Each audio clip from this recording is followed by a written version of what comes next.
کو وہ طاقت بخش، ہم اس شہنشاہ کی زیارت کر سکیں، ہمیں وہ طاقت دے کہ ہم اس کی نصرت کے لیے پیش ہو سکیں۔ حکم تھا آخری مجلس میں اس کا مصائب پڑھنا ہے جسے اسیر بغداد کہا جاتا ہے۔ فضائل زیادہ پڑ گیا، یقیناً کل اگر مجلس ہوتی تو شہنشاہ کا تابوت برآمد ہوتا۔ آج بادشاہ کی شہادت پڑھی جائے گی اور یقیناً عالم انوار میں اس کا جنازہ اس کے بیٹے اور بیٹیاں ضرور اٹھائیں گے۔ ہم تو صرف رونے کے لیے آئے ہیں اور نسل رونے کے لیے ہی قائم ہے، ہم رونے کے لیے زندہ ہیں۔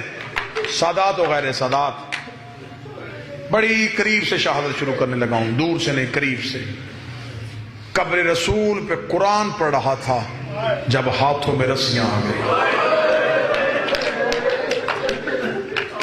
میرے امام موسی کاظم قبر رسول پہ بیٹھے تلاوت قرآن کر رہے تھے جب ایک سپاہیوں کا لشکر روضہ رسول میں داخل ہوا۔ انہوں نے قرآن والے ہاتھوں میں رسیاں پہنانی شروع کر دی۔ رسیاں پہنانے کے بعد انہوں نے امام کے ہاتھوں سے قرآن اٹھا کے رکھا، رکھیں گے کہ اٹھ محمد کا بیٹا، ہم تجھے قید کریں۔ اگر ذہنوں میں تصویر بن گئی تو اتنا ماتم کرو گے جتنا حق بنتا ہے۔ امام اٹھ کے کھڑے ہوئے، امام نے اٹھ کے کھڑے ہونے کے بعد کہا مجھے خبر ہے تم نے مجھے قید کرنا ہے، اس لیے میں گھر سے نکل کے قبر رسول پہ آ گیا تھا، مجھے خبر تھی تم مجھے گرفتار کرنے آ رہے، اس لیے میں نانے کی قبر پہ آ گیا تھا۔ ایک سپاہی آگے بڑھ کے تھا تجھے خبر تھی تو گھر میں کیوں نہیں رہا، تو باہر کیوں آ گیا؟ جو امام نے جملہ دیا گھر میں بھی یاد آئے تو رونا۔ امام رو کہتے ہم سے روز روز دروازے جلوائے نہیں جاتے، ہم سے روز روز گھروں کو آگ نہیں لگوائی جاتی، اور میری بیٹیاں میرے گھر میں ہیں، میں گھر میں ہوتا تو میرے گھر آ جا۔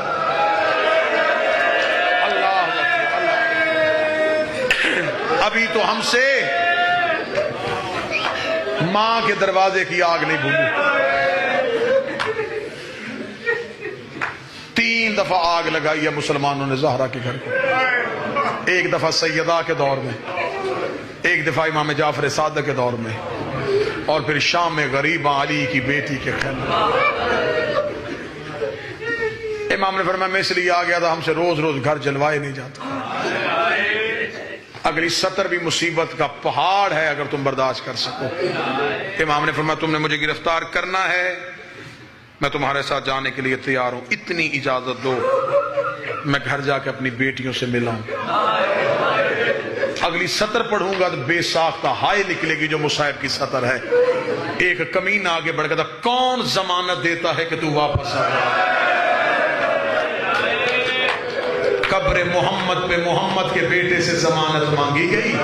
امام موسیٰ کاظم نے دائیں دیکھا، دائیں والے مسلمان اٹھ کے چلے گئے، بائیں دیکھا، بائیں والے مسلمان اٹھ کے چلے گئے۔ وہ سید بیٹھا مجھے جملہ معاف کرے، سامنے ایک یہودی کی دکان تھی، وہ دوڑتا ہوا آیا اور آگے کھڑا ہو گیا، اسے جانے دو میں ضمانت دیتا ہوں، جب تک یہ واپس نہیں آئے گا مجھے رسیاں پہنا دو۔ اتنا جملہ کہنا تھا، امام نے اس کا چہرہ دیکھا، امام رو کے کہتے تو یہودی ہے، تو نے میری ضمانت کیسے دی؟ رو کے کہتا اتنے سال ہو گئے مجھے مدینے میں دکان کرتے، مجھے آج پتا چلا تیری بیٹیاں بھی ہیں، میں نے آج تک تیرے گھر سے کسی مستور کی تلاوت کی آواز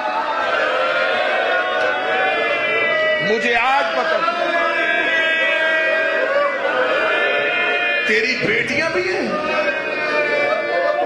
امام نے کہا میری ایک نہیں میری 17 بیٹی۔ امام کو مدینہ سے قید کر کے بغداد کی طرف لے جا، پوری ذمہ داری سے مصائب پڑھنے لگا۔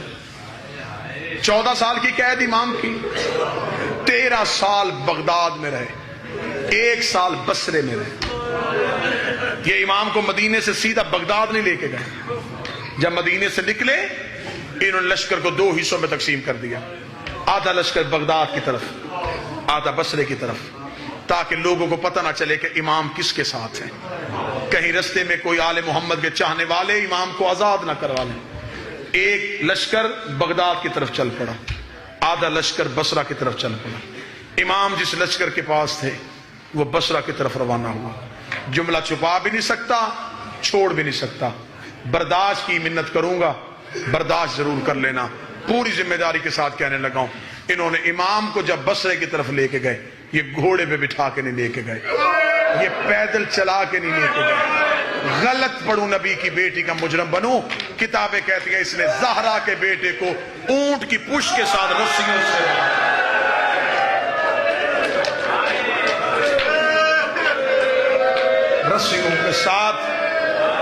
امام موسیٰ کاظم کو پابند کیا، اونٹ کے اوپر چادروں کا ڈھیر رکھا تاکہ کسی کو خبر نہ ہو کہ اس پہ کوئی ہے۔ بصرے پہنچ گئے، 1 سال امام بصرے میں قید رہے۔ حاکم بصرہ نے 1 سال کے بعد حاکم بغداد کو خط لکھا، اس نے کہا میں گورنر بصرہ تجھ سے منت کرتا ہوں، جتنے قیدی دینے مجھے دے، مجھ سے یہ 1 قیدی لے جا۔ گورنر بغداد نے اس سے پوچھا یہ کوئی تکلیف دیتا ہے؟ اس نے کہا اس کی کوئی زحمت نہیں، نہ اس کی کوئی ملاقات آتی ہے۔ سارا دن یہ روزے کی حالت میں رہتا ہے، ساری رات یہ عبادت کی حالت میں رہتا ہے، نہ یہ کسی سے بولتا ہے، نہ کسی سے بات کرتا ہے، اس کا نہ ملاقات ہے، نہ یہ بولتا ہے، نہ کچھ مانگتا ہے۔ تکلیف کس بات کی ہے؟ سید مجھے معاف کر دینا، گورنر بصرہ نے کہا شام کا وقت ہوتا ہے، یہ جیل کی سلاخوں پہ سر مار کے کہا ہائے شام، ہائے شام، اللہ جانے شام نے اس کا کیا نقصان کیا ہے۔ جیسے یہ شام کہتا ہے بصرے کی دیواریں ہلنا شروع ہو جاتی ہیں، پرندے زمین پہ گرنا،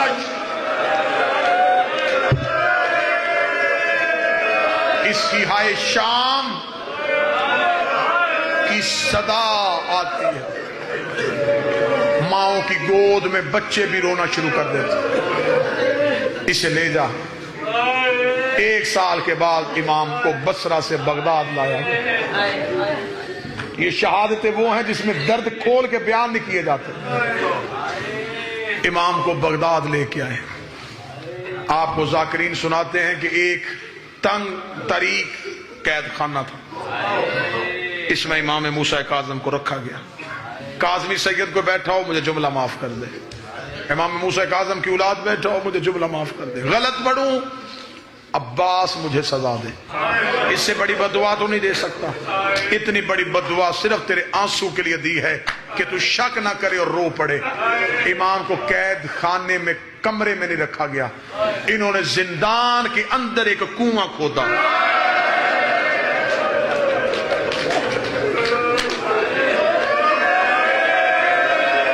اللہ اکبر اللہ اکبر۔ اس کنویں کے چاروں طرف انہوں نے لوہے کی برچیاں لگائی، درمیان میں زہرا کے بیٹے کو رکھنے کے بعد انہوں نے کنویں کو پتھر کے ساتھ بند کر دیا۔ میرا بارواں زیارت ناہیہ میں کہتا ہے میرا سلام میرے اس غریب پہ جو کروٹیں لیتا تھا تو پہلو میں برچیاں چلی جاتی،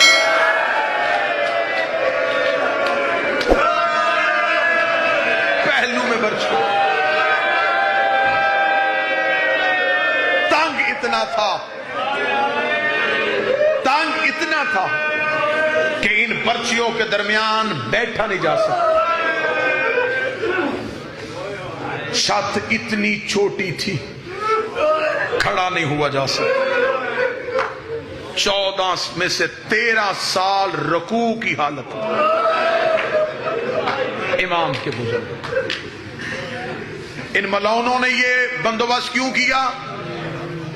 یہ طاقت امام سے واقف تھے، یہ معجزات امام سے واقف تھے۔ اس کنویں کے اوپر انہوں نے ایک کمرہ بنایا، اس کمرے میں ایک چھوٹی سی کھڑکی تھی جو بازار میں کھلتی تھی۔ جو امام کے زندان کا داروغہ تھا وہ اس کھڑکی میں بیٹھتا تھا، بازار سے لوگ گزرتے تھے۔ ایک دن ایک ایوب نامی شخص بازار سے گزرا، اس نے دیکھا کہ داروغہ کھڑکی میں بیٹھا رو رہا، یہ قریب گیا، اس نے کہا جتنی میرے پاس معلومات ہیں وہ یہ بتاتی ہیں کہ ہمیشہ قیدیوں کے زندان میں وہ سپاہی پہرے پہ کھڑا کیا جاتا ہے جو سخت دل ہو، تاکہ اسے قیدی پہ رحم نہ آئے۔ تو داروغہ ہو کے رو رہا ہے؟ داروغہ نے کھڑکی پہ سر مار کر دعا کر مجھے موت آ گئی۔ اس ایوب نامی شخص نے جس نے یہ روایت کی، اس نے کہا کیوں ایسا کیا ہوا؟ اس نے کھڑکی میں جو بات کہی ہے، اس نے کہا 13 سال ہو گئے اس زندان میں ایک قیدی ہے، میری اس پہ ڈیوٹی ہے، میں ہر صبح جب ڈیوٹی پہ آتا ہوں میں سلام کرتا ہوں، یہ صرف سلام کا جواب، پھر میری اس سے کوئی بات نہیں ہوتی۔ یہ حکومت کو کوئی مخصوص کہتی ہے۔ تو اس نے کہا پھر آج کیا ہوا ہے؟ اس نے کہا آج میں صبح جب اپنی ڈیوٹی پہ آیا ہوں 13 سال بعد اس کے زندان سے آواز آئی ہے تیری کوئی بیٹی ہے؟ وہ کہتا میں نے منہ زندان پہ رکھ کے کہا ہاں میری بیٹی، رو کے کہتا میں نے 13 سال میں تجھ سے کچھ نہیں مانگا، ہو سکے اپنی بیٹی کو زندان میں لے کے آ، وہ تھوڑی دیر مجھ سے باتیں کرے۔ میں نے کہا بیٹی میری ہے، تجھے کیا ملے گا؟ رو کے کہنے لگا میں بیٹیوں سے ترس گیا۔ اجرکم اللہ،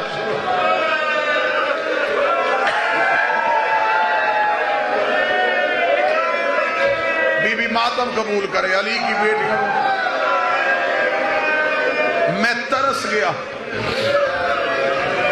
میں ترس گیا ہوں کہ کوئی بیٹی مجھ سے بات کرے۔ اس شخص کی آواز آئی، حالات بتاتے ہیں یہ قیدی عجیب ہے، میں اس شہر بغداد میں مسافر ہوں، اس قیدی سے کہے میرے حق میں ایک دعا کر دے، میں اس کی رہائی کا بندوبست کر دوں۔ اس نے کہا ایوب کیا دعا تیری؟ اس نے کہا قیدی سے کہے میری ایک کام میں رکاوٹ تھی، وہ کام ہو چکا ہے، دعا کر میں جلدی مدینے چلا جاؤں۔ کس سے ملنا ہے؟ وہ کہتا وہاں میرا امام موسیٰ کاظم، اس سے کہ دعا کر میری امام سے ملاقات ہو جائے۔ اتنا کہنا تھا یا زندان سے موسیٰ کاظم کی آواز آئی، ایوب کل تیری دعا قبول ہو جائے گی، ایک کام تو بھی کرنا، زندان میں ایک کفن کا ٹکڑا لے کے آنا۔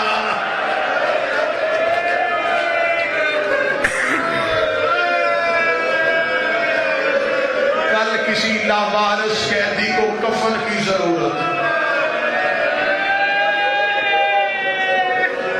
24 اور 25 رجب کی درمیانی شب تھی، مولا کے زندان کا دروغہ کہتا ہے آدھی رات کے وقت مجھے موسیٰ کاظم کی آواز آئی، دیکھ ہم مخلوق پہ ظلم نہیں کرتے، ہم کسی کا حق غصب نہیں کرتے، میں تجھ سے یہ نہیں کہوں گا دروازہ کھول اور مجھے آزاد کر، میں تیری عزت کا وارث ہوں، میں تھوڑی دیر بیٹیوں سے ملنے جاؤں۔ دروغہ کہتا میری دیکھتے دیکھتے امام میری نظروں سے اوچھل ہو گیا۔ اب جو ماتم کرنے کے لیے آئے ادھر مدینے میں حالات کیا ہیں؟ 17 کی 17 بیٹیاں ریت پہ سوئی ہوئی تھی، نماز شب کے لیے اٹھی ہے رضا کی ماں، یا بی بی کو صحن میں کسی کی کڑیوں کی آواز آئی ہے، بی بی تڑپ کے کہتی ہے اگر یہ سمجھ کے آیا ہے کہ اس گھر میں مرد کوئی نہیں ہے تو یہ جان لینا ہم اہل بیت نبوت ہیں۔ آواز آئی رضا کی ماں